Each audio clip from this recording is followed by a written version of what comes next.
very, very tricky, and it's hard. The temptation is to send 1,000 resumes to everybody, but of course that won't get noticed. Instead, you need to finely target people, know who you're going for, know what it is they want, and reshape your resume each time to suit the needs of that organization.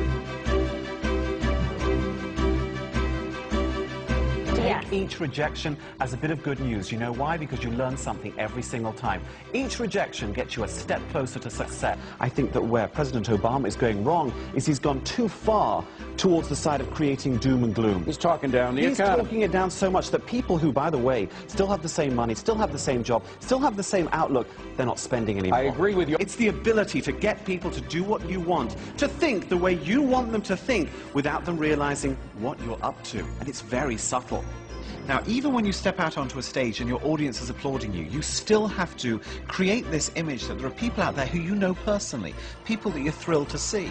So what you do as a politician is you point to the audience. This is the only time you can use your finger, because you're going, hey, thanks for coming. Now, of course, there's no one there that they know. And if you are in the audience, you're looking at her going, she's pointing at me. Is there somebody else? But the whole thing is a game, and it's a brilliant one, because when you watch it on TV, you go, wow, she knows so many people. The entire kind of canopy of soft skills is every little thing you do will influence people around you. Rhetorical questions in a presentation, do they work? Yes. Should you use them? Absolutely. Because a rhetorical question, it's great, you see? A rhetorical question wakes people up, because they go, have I got to say this now? Oh no, thank God, he did it. I like this guy. Now, relatively speaking, there are actually very few people from the UK here in the audience. So let me tell you that in the UK, I'm actually very famous indeed. And we are all in sales, like it or not. I know you're brilliantly educated consultants, and your world revolves around numbers and tax. I don't care. We are all in sales. The minute you walk out of your front door in the morning, you are on. The minute you walk into the office and sit down, you are on. You're being judged. We all judge each other. You're judging me now, and I'm judging you. And so far, I like what I see. It says here, I mean, I say that to pretty much every audience. I haven't spoken to you yet. But if you kind of accept that that is the state of play, that we are all in sales, then we do all have to just slightly gear up our game. And that's what my session is about today. It's not about changing you dramatically. I wouldn't even begin to try. It's about fine-tuning what you've already achieved. Because you are already successful at what you do. That's a given. However, you know what? Even the best can improve slightly. I'm sure that many of you have to make phone calls to somebody more important than yourself every so often. Whenever you make that call, you're trying to be smart, you're trying to get it right, you don't want to waste this person's time.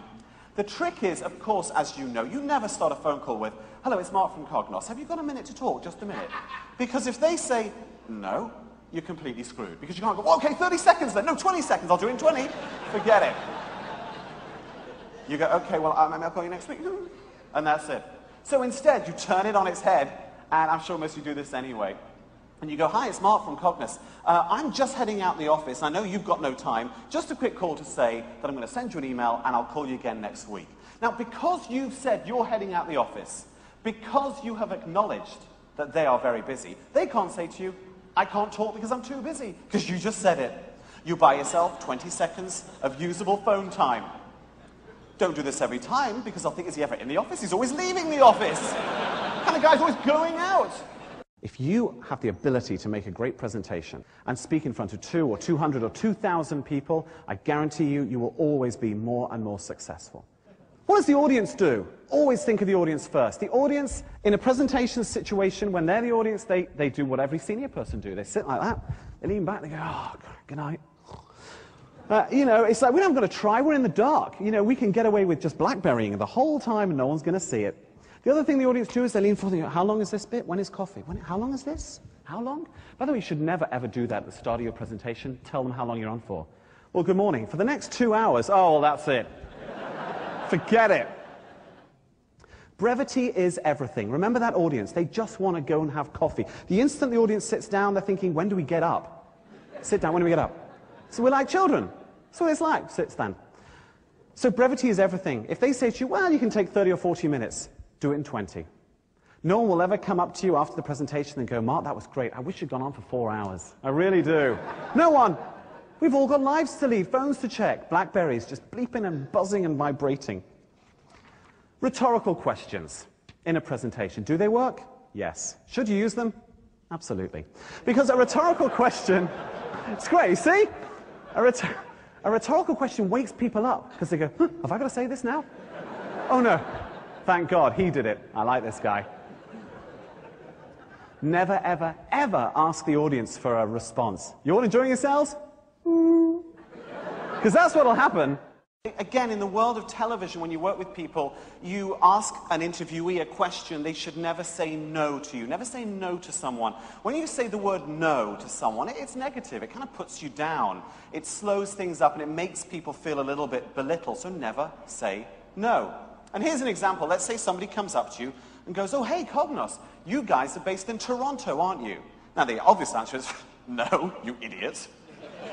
It's Ottawa.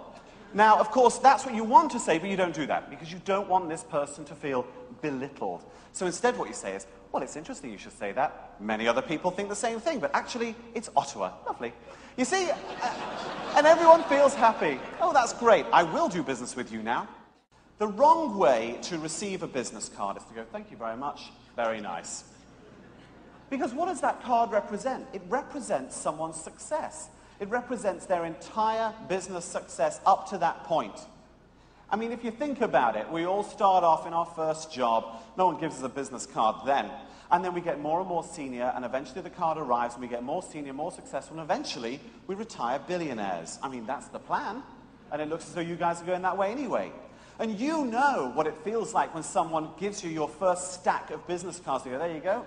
You've got a title, you've got some cards. You go, whoo-hoo, send one to mum. Flick a few around the room, and then wonder what on earth you're going to do with the rest.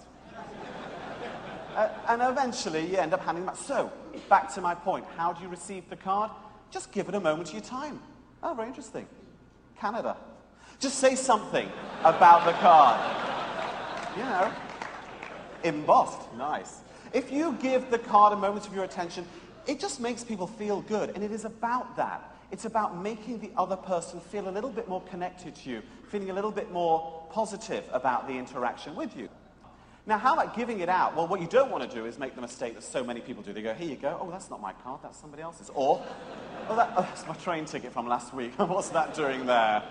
By the way, the golden rule in any meeting, above all, don't worry so much about what you have to say, but listen, listen, listen. Listen and respond. Because the things that people say to you, especially the clients, is valuable gold dust. That's what your real data is, what they say to you. What about sitting at the table itself? Well, let me just show you. People sit in different ways. I'm going to use this chair. How do you sit down? You'll notice, by the way, that very senior people always sit the same. Senior people push their bum forward, lean back, cross their arms. They haven't got to try anymore. They're already top of the tree. You're all fired. It's just how they are. What's going on? Yeah, whatever. Sometimes they do this. I mean, it's like, you know, that's not the way to sit down. I don't care how senior you are. So what you do instead is never let your back touch the back of the chair. Never, in any meeting from this point on. As soon as you do that, you're relaxing. And I don't want you to relax. I want you to be on.